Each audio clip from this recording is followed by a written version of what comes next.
сырада олардың сөзін тыңдап, сол жерден қоятын сұрақтарыңызды бәрін қойып, ұсыныстарыңызды айтпайсыздар ма? Мынау болмайды мұндай. Олар кемеге бәрін бүйтіп айтпайсыздар. Кеше неғып онда? Неге сонда? Басында неге өйстіп айтпадыңыздар?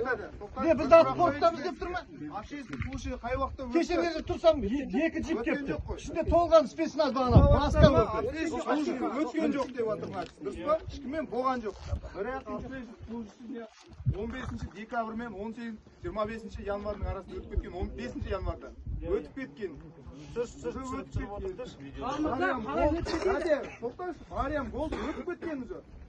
17-сі күні 4 жерге объявление ілген ауылда. Акмястың алдына, мәдениет үйінің алдына столбқа, мынау не бар ғой, кішкентай комплекстің алдында терезесіне Алешаның үйінің жанында неге ілген? Столбқа ілген, суретке түсірген 17-сі күні 8:30-да суретке түсірген. Толықтай. Енді қалмырда осы қаз келген кезде қолына ұстатпайсыңдар ма? Хабарлама берілген. Осындай күн өтеді деп. Ауыл округының әкімшісіне бірақ сұрақ ауыл халқынан. Убери соттан. Ты не имеешь права. Осы общественный слушание туралы хабарыңыз бар ма? Сол компания. Ауылда объявление акиматтың дәл алдында ілініп тұрған. Декабрда өтіп кеткен.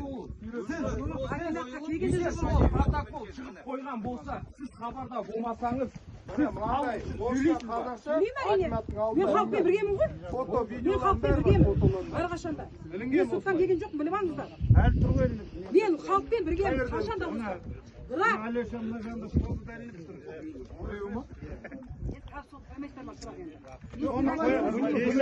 білмеймін деймін қалмырға. Білмеймін.